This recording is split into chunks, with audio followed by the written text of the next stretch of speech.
이번 주 우리 랩런트들에게 성취될 말씀 제목입니다. 미리 정복한 고린도. 자, 우리 랩런트들이 바울이 고린도 지역을 정복했던 비밀을 앞으로 누리는 전도자의 삶을 살기를 축복합니다. 자, 우리 랩런트들에게는 앞으로 어마어마한 하나님의 은혜와 응답이 몰려오게 됩니다. 자, 이것을 온다라고 하는데 모든 게 하나님께로부터 오기 때문입니다. 자, 그런데 누구나에게 다 오는 게 아니라 영적 상태가 되는 랩런트들에게 하나님이 예배하신 영적 축복이 오게 됩니다. 자, 이 중에서도 가장 중요한 축복이 바로 만남의 축복입니다. 다 중요하지만 우리 랩런트들이 누릴 가장 큰 중요한 축복은 바로 만남의 축복입니다. 그래서 오늘부터 만남의 축복을 위해서 기도하시기를 바랍니다. 하나님의 마음은 이러합니다. 모든 것으로, 모든 은혜로, 모든 일에 넘치게 하는 것이 바로 하나님의 마음이에요. 그런데 우리 랩런트들의 영적 상태에 따라서 이것이 온다라는 거. 그래서 항상 우리 랩런트들이 누려야 될 영적 상태는 내가 죄를 짓게 할 때에 예수 그리스도, 내가 사단에게 지배받을 때에 예수 그리스도, 내가 하나님을 떠나 또 다른 세상의 길로 가고자 한다면 예수 그리스도, 항상 내 중심이 아니라 그리스도 중심으로 생각하고 행동할 때에 하나님께서는 바울과 같이 예비하신 모든 축복과 특별히 중요하게 만남의 축복을 우리 랩런트들에게 주실 줄 믿습니다. 자, 바울은 원래는 예수님을 박해하던 박해자, 예수님을 믿는 사람들을 핍박하던 핍박자였습니다. 그런데 이러한 바울이 예수 그리스도로 인하여 돌에 맞고 그리스도 때문에 감옥에 들어가고 그리스도를 말하다가 채찍에 맞고 그리스도를 말하다가 사람들에게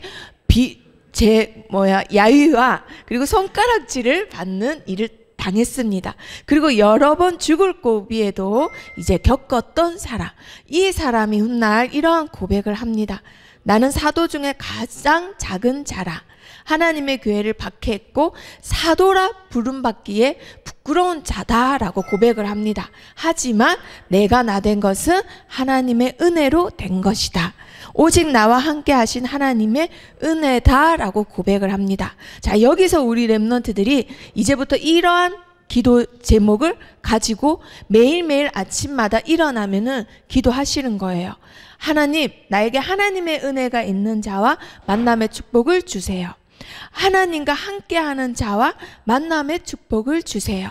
일생에 한 명을 만나더라도 이러한 자를 만난다면 우리 랩런트들의 인생은 바울과 같이 하나님이 쓰시는 자, 전도자로 인생이 축복을 받게 됩니다. 자, 이렇게 해서 핍박자 바울이 아니라 사도 바울로 바뀌게 돼요.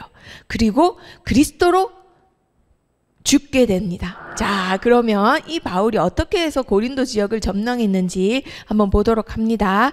자, 안디옥 교회에서 선교 훈련을 받고 첫 번째 선교지로 가고 두 번째 디모데와 실라와 팀이 돼서 선교지로 갈 때 유럽 지역의 첫 번째 관문인 빌립보 지역에서 먼저 정복을 하죠. 바로 하나님께서 예정하신 제자 루디아를 만나게 하십니다. 그리고 데살로니가 지역에 가서는 예정하신 제자 야손을 만나게 하시죠.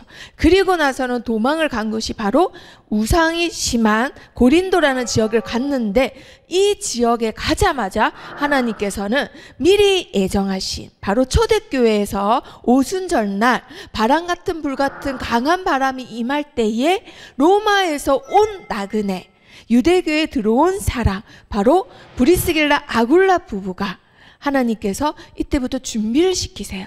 너희들은 앞으로 내가 귀하게 쓸 평신도 선교사 산업인이다. 앞으로 내가 팀이 될 바울이라는 자를 붙일 거고 너희는 나의 히든 카드다. 이렇게 하나님이 예정하신 만남이 고린도 지역에 있게 됩니다. 자, 이렇게 해서 바울이 아굴라와 브리스가와 함께 에베소 지역까지도 전도를 하게 됩니다. 하지만 이때 바울과 이제 팀이 이제 선교, 3차 선교를 준비하기 위해서 나뉠 때에 이들은 이때 바울 목사님보다 먼저 로마로 가서 로마 복음화를 준비하고 로마 교회를 세우는 평신도 사역자로서 하나님께 쓰임을 받게 돼요. 자, 하나님께서 바울과 이 부부를 만나게 하신 거 동역할 자들로 함께 행선할 자들로 만나게 하신 거예요. 그래서 이들은 한이 통했습니다. 237 나라를 살리는 한. 하나님께서는 가장 중요한 만남을 아껴뒀다가 영적 상태가 되는 사람들에게, 영적 상태가 준비된 렘넌트에게 이들을 붙이시는 거예요. 그래서 우리 렘넌트들이 오늘부터 꼭 붙잡아야 될 거, 나의 영적 상태에 따라서 만남의 축복이 오게 되어 있습니다. 그래서 내가 언제 그런 축복 받지 하는 게 아니라 영적 상태를 지금부터 준비하시는 겁니다. 그리고 두 번째, 이 만남은 영세전부터 준비하신 만남입니다. 하나님께서는 영세전부터 우리 렘넌트들 위해서 다 계획을 세워놓으셨어요. 그런데 그 만남의 축복 언제 주신다고요? 바로 나의 영적 상태가 준비될 때. 그래서 매일매일 아침에 일어나며 5분 기도와 함께 237을 함께 항해할 자, 하나님이 함께 하시고 하나님의 은혜가 있는 자와 만남의 축복을 허락해 주세요. 오늘부터 만남의 축복을 위한 기도를 시작하시기를 축복합니다.